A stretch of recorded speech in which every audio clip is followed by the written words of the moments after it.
Hello everyone. Today we will talk about how to fix the app of piano keyboard. Here we go to settings. Then we click on apps. After that we search the app piano keyboard. And we click. Then we will on for stop.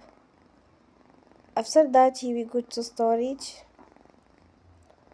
Then we click on clear cache.